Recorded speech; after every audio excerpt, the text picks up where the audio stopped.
And now literally, they're no longer living ancient history. They're creating a pure current moment. And they're also have now rewound or reconfigured what was an inevitable future. So it's extremely powerful.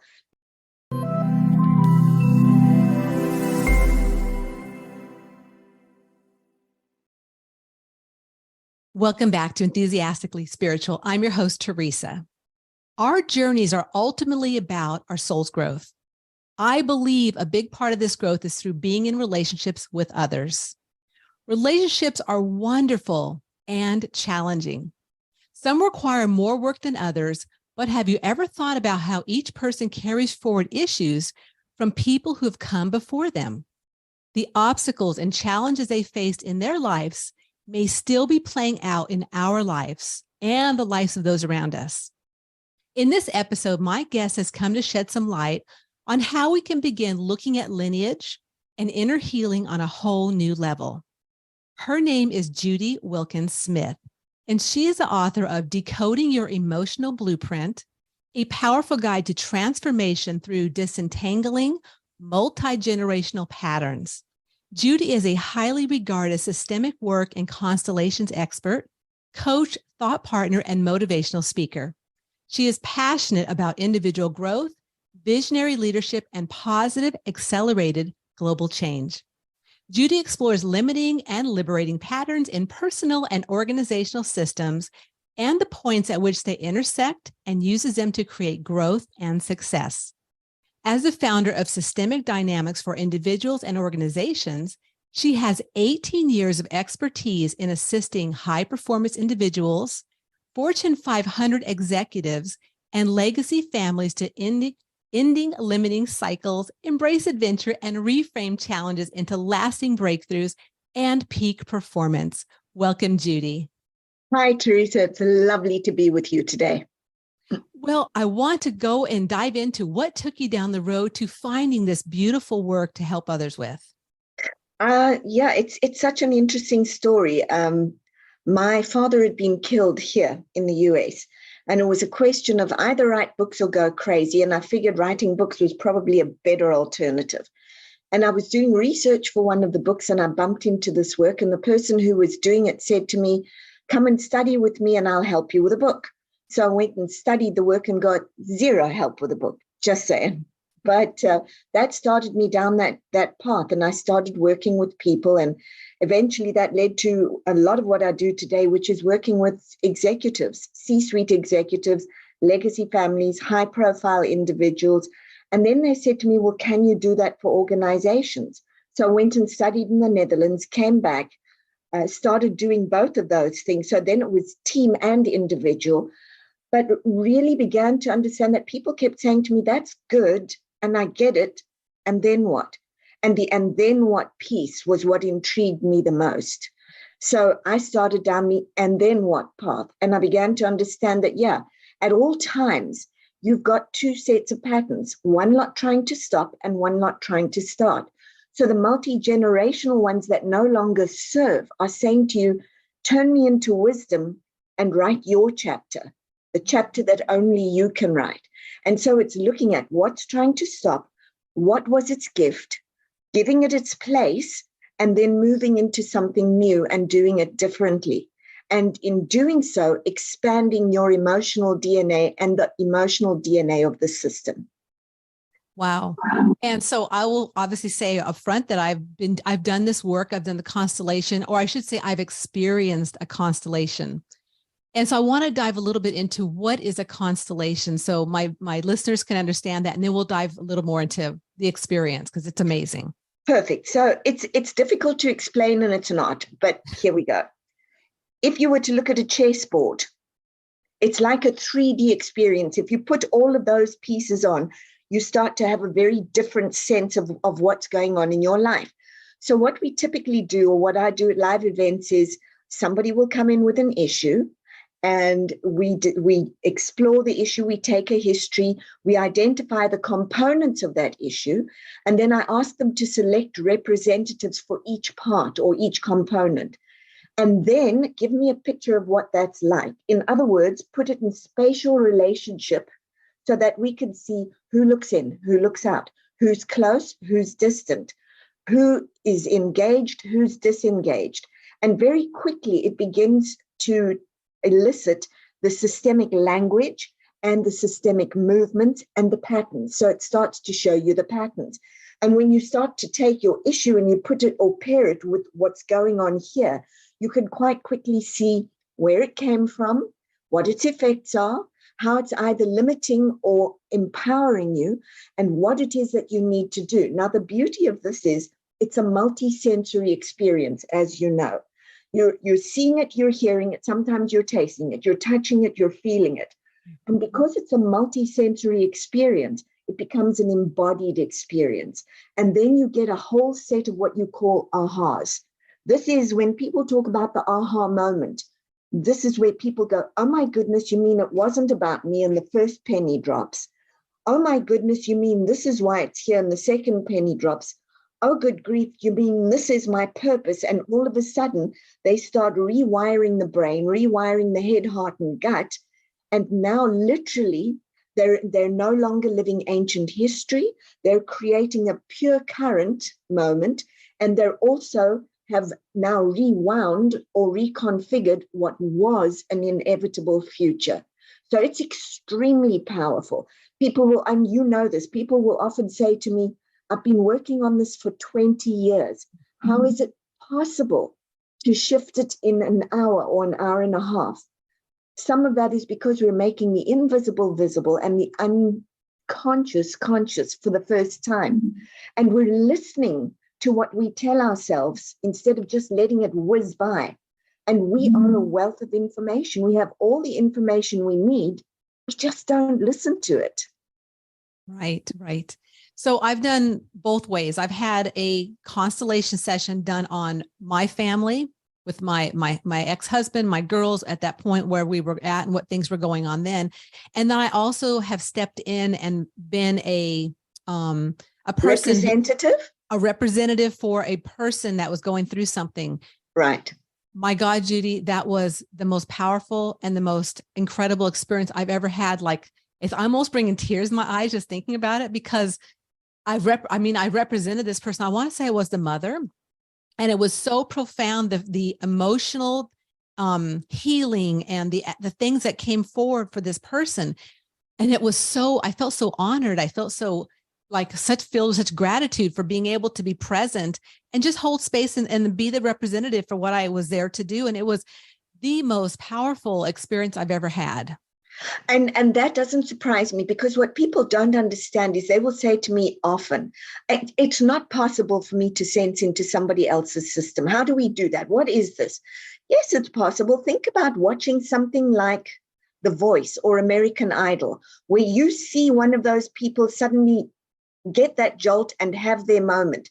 You go goosebumps, you're in tears, the audience is on its feet. We've sensed into each other's systems. We've just not been taught to use that powerful tool to be able to stand in for others and to be able to sense our own system. And that was one of the reasons I wrote the book, is to start waking people up to the fact that we have this myriad of powerhouse tools that we've never been taught to use. And this shows you how to do that. And it is a profound experience because, yes, you feel things that are happening in that person's system. You may say things and they go, how did you know that? Because you're sensing into the system, and we do it all day long. We sure do, being energetic beings, right? And moving in and out of energies. And so the thing that I found too with just understanding energy is that it was like the energy was set up for this beautiful person to come in. And then once it was over, there was nothing there was no attachment. I was like, done, back to who Teresa was and onward I go. But I held space, and the space was held beautifully during that session. Right.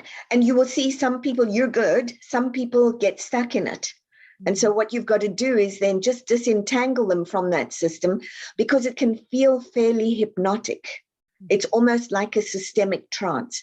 And so you just gently disentangle them from that. They take a deep breath, turn around a couple of times, walk around, come back, and then it's back to you. But it really does show us how deeply we're connected and how we're able to connect.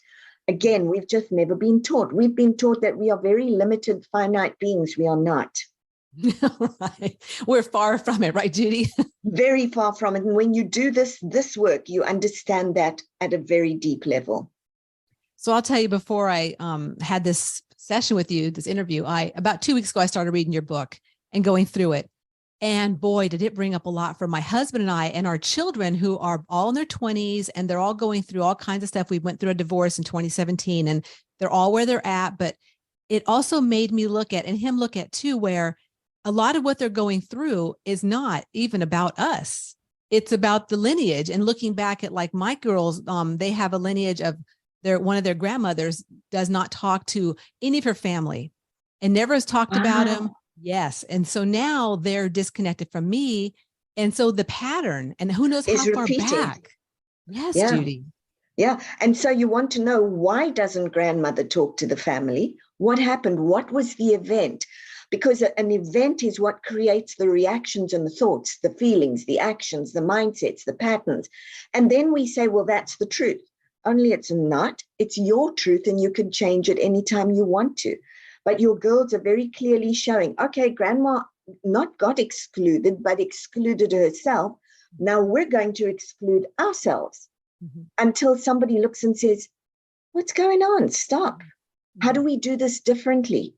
I would wonder, when I hear that, often with people, it's even further back than grandma. Something happened to her.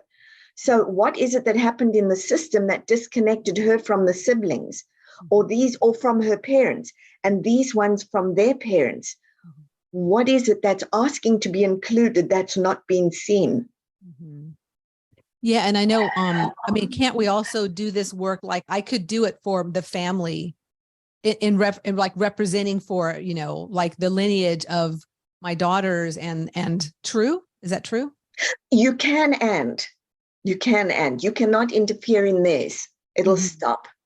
But if you look at how it affects you, then yes, you can, because that's relevant. Then we set up the pattern and we have a look and see, so it's happened for your daughters and it happened for their grandmother.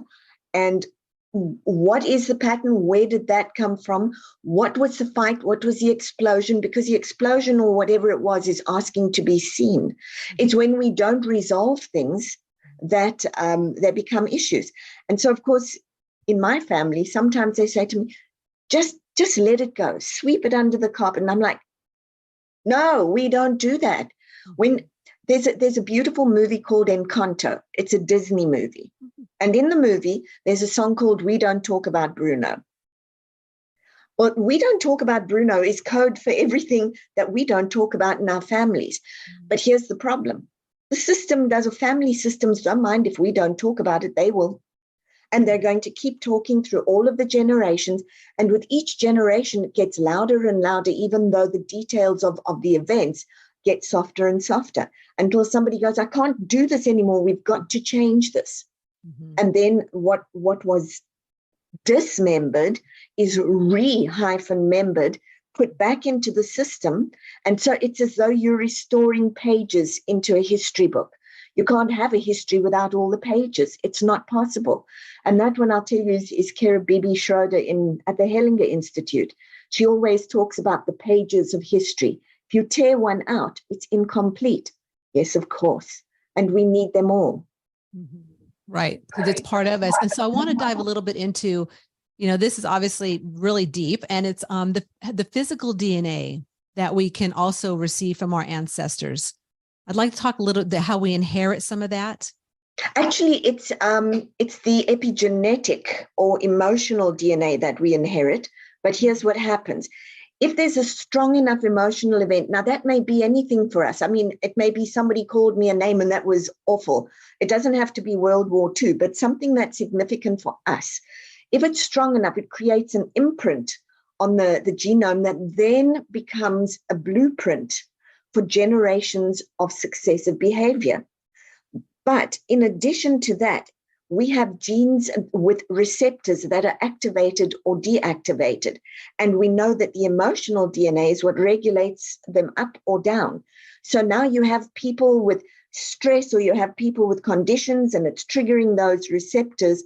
Well, if we have a look at it and we start to not live by the biology of stress, but instead by the biology of what they call the love hormones or the enabler hormones, it changes. Now you can deactivate that.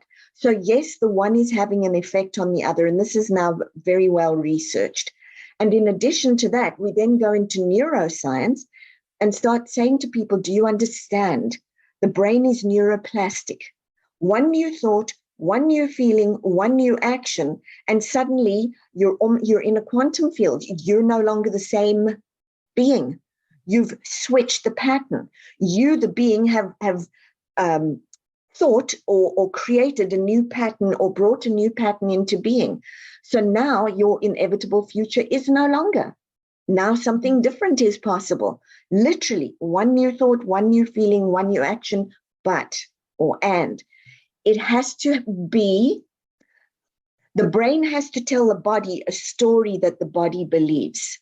So I can sit there and say, I'm a billionaire, I'm a billionaire, I'm a billionaire. It's not going to do anything. It's when I go, oh my goodness, and I can feel it, and it's a reality for me, and those words get spoken, and everything is there, and I've got the tingles, that something starts to shift. Now, people say, yeah, well, I can't do that all day long. Yes, you can. You do that all day long. You tell yourself horror stories about yourself, and your body believes it and goes, I knew I was too stupid, and I'm sweating, and I'm sticky, and I've got stress, and I'm nervous. You've just done the same thing. You just haven't learned to do it the other way around. If you're your own best champion, you're going to have vastly different results. Wow. And it just comes to me like the healing that this can actually start and create through the lineage. And I'm assuming like backwards and forwards too. So nothing goes forward. Yes, because think about this. My father, the villain, terrible man, couldn't even look at him. Suddenly I look at him and I see his childhood, and I see where he came from and what he had to go through, and how it's an amazing thing that he's even here as my father. And suddenly he's a bit heroic. He's no longer the villain. So now what we're doing is we're taking it backwards and forwards. And it's not Pollyannaing it. It's literally looking at it with eyes that are very different and feeling very different. And the meaning that we're making of it. Because our truth is because of the meaning we make of things. You have two people in an accident, both are paralyzed from the waist down. One says, my life is over, and it is. The other one says, I've just found my purpose, and they do. Wow. Yeah.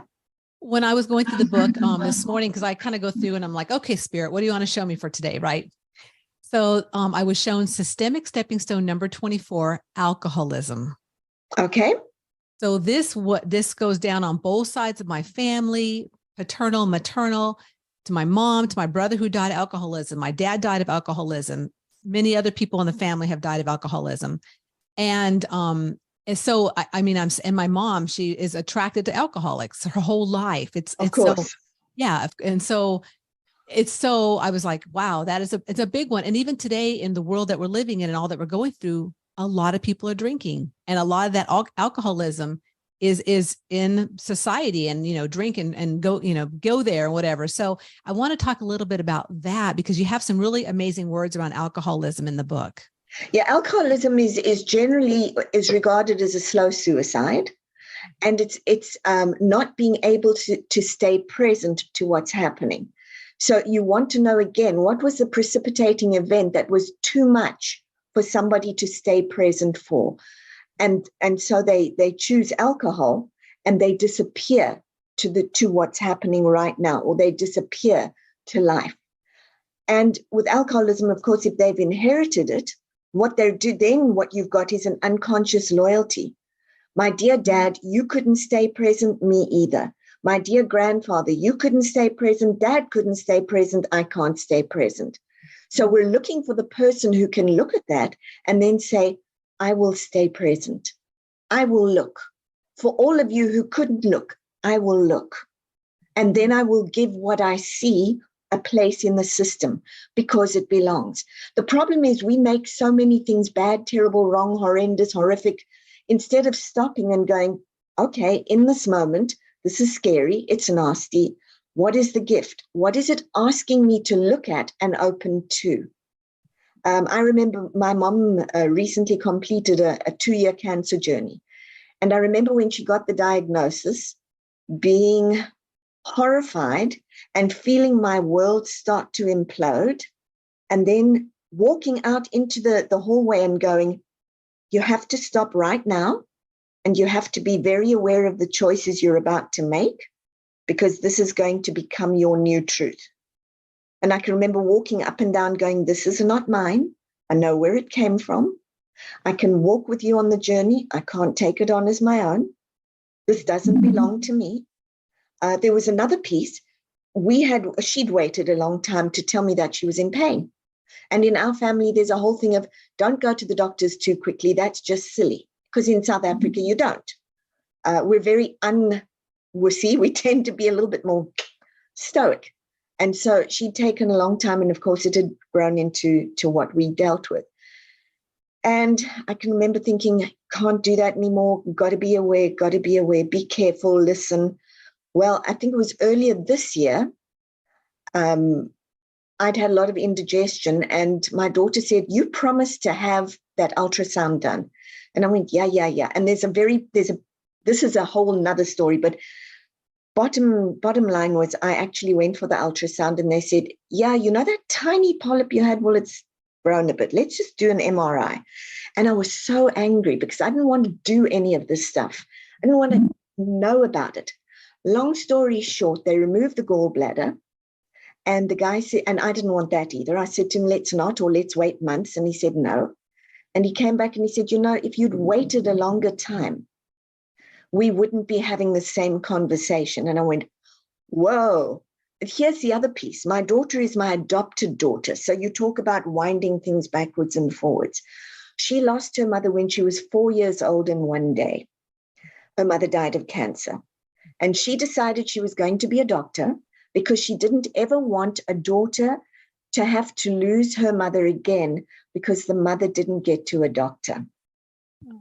This happens, and she sits down and she says, Mom, I'm the daughter I became a doctor for. Oh, God, I'm so filled with chills, Judy. That is amazing. Yeah.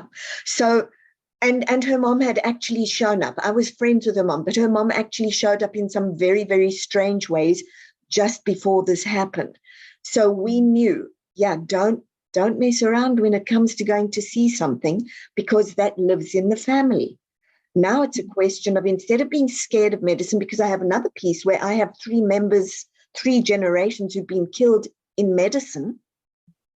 And I was going, and this time it was, no, you have to be present and let medicine help you. So I had the whole lot coming in.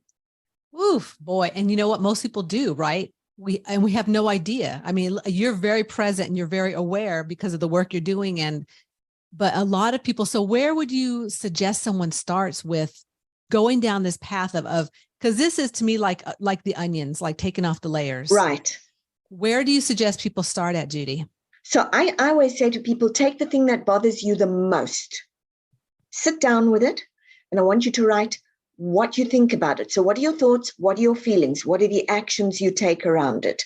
When did it first start for you? What was happening in your life at the time?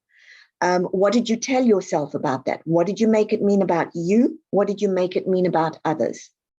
Then when you've got that all handled, I want you to think about what would be absolutely amazing. What do you really want? And I want you to go through the same exercise. What are my thoughts? What are my feelings? What are my actions?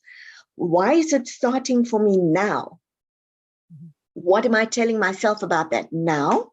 And what am I making it mean about me and about others? If you've got those two sets, you've got the pattern that needs to stop, and you've got the pattern trying to start. And if you embrace the pattern trying to start, that's where your purpose begins. And often you're not even going to, the people say, well, I'm not feeling my purpose. And I said to them, when I started this work, I started it to survive because we were in a bad situation.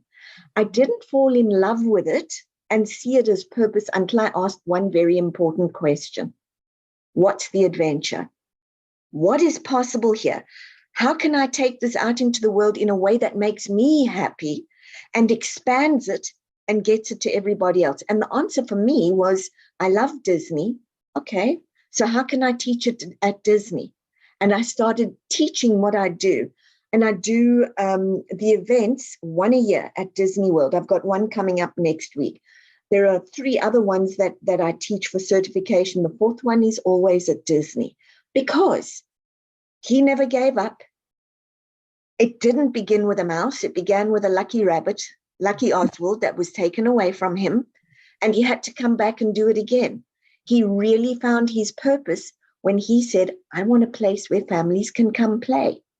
And then it was an adventure for him. He found all the best talent. And I mean, the first time I went to Disney, I think I cried for a week. It was like, this is what's possible when you click with your purpose. That's how you find it. Purpose doesn't come floating along on a lotus blossom and go, here I am, my child. You choose it. You choose it. You have to be present. You have to take action. Yep. Which is what he did too. One step at a time. He did. And it's not that suddenly when your purpose is there, everything falls into place and it all goes beautifully. Doesn't always happen that way. It's far more like the stock exchange. It goes up, down, up, down, up, down, but it trends up. And when you're so excited you can't stand yourself, everything else follows. And what I love about that story, Judy, is how you made it unique to you. So Exactly. a lot of times it's like, oh, I want to do that, but I don't know how to do that. And other people are doing it certain ways. It doesn't matter. How does Teresa want it to look in the world? Exactly that. It's your voice. You cannot use anybody else's voice.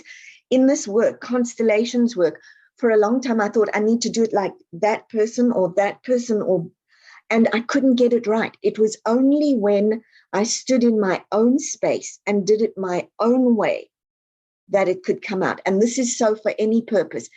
It doesn't matter if there are 30 surgeons, there's place for a 31st. It doesn't matter if there are 20 authors, there is place for a 21st. And every voice is needed. And unique. And yes, I 100% agree with you, 100%. So in your book, you talk about the DIY constellation. Could you talk a little bit about that?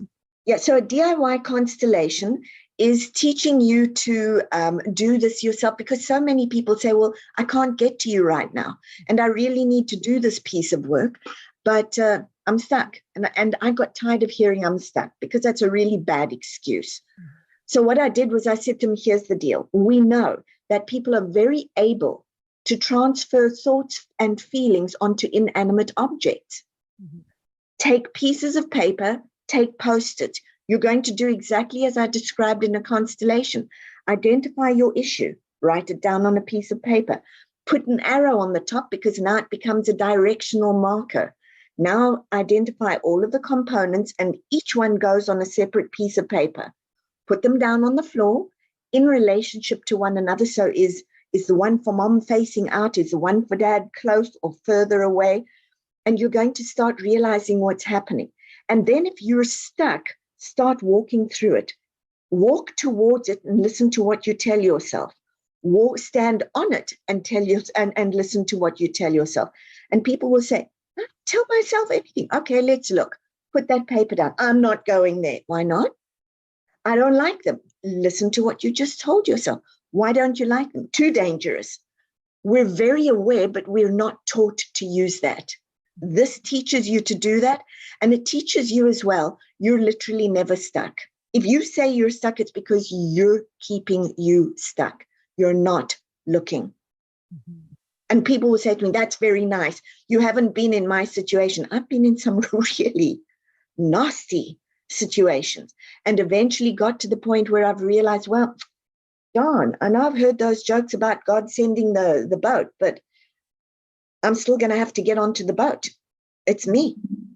And once I realize it's all about me, and it's all about the universe going, well, you just wake up so we can use you, then I get on and have an adventure instead of being stuck. Not a victim anymore, right, Judy? I love that. Not a victim anymore. And that is the great unsleep. Because at the moment, victimhood is the great sleep worldwide. We've monetized it, we've glamorized it, we've used it hypnotically. It is not serving any of us. It's really like eating bad fast food all the time. You don't grow. It may taste nice, and you're still going to be in the same place. It's like a cancer that just keeps on growing. Absolutely. And the crazy thing is we've got the antidote right there. Literally, one thought, one feeling, one action. And what is possible here? That's it. Well, I think your work is amazing. Obviously, I love it so much. And your book is amazing, Decoding Your Emotional Blueprint. We'll definitely have the links in the show notes for all my listeners to go and get your book, because not only if they can't come and see you, this book, like I said, when my husband and I were reading through it, and I was like, it started stimulating. Yes. It started activating. Say that. Yeah. So, good. It did. It's so powerful. I was like, oh my goodness. Okay, let's talk about this. And then the layers just started unfolding in it. So it's beautiful work, Judy. Absolutely beautiful. Thank you. And yeah, really go and have a look. What happened to your grandmother? What went down? Because here's what your daughters don't realize. If you don't work on it, in about 10 years' time, they will send me their children. Yeah. Yep. 100%. Yeah. It just goes right down, right? Mm-hmm. Ooh, powerful stuff. Well, thank you so much, Judy, for coming on today and sharing. It's been such a joy. And I'm so glad that you found me in this podcast and was able to come on and share, because, this is just beautiful work. And thank you for having me on. I am very glad to have found you and to see my Africa in the background. That works. Woo! I know it's your Leo, but it sure is my Africa. Love it so much. Thank you, Judy. Take good care. You too. Well, thanks again for listening in to another episode of Enthusiastically Spiritual. And a big thanks to Judy for stopping by today and sharing her beautiful new book, as well as Systemic Work and the Constellation Work. Beautiful work in the world. And I'm so honored to have her here today. And thank you again for listening. And if you've not subscribed, please make sure that you do subscribe so you don't miss any of the upcoming episodes released every Tuesday. And if you'd like to support this show, follow the show notes where it says support this show. And I appreciate it so very much. So until next week, remember that life is too short to not be enthusiastic about your unique journey.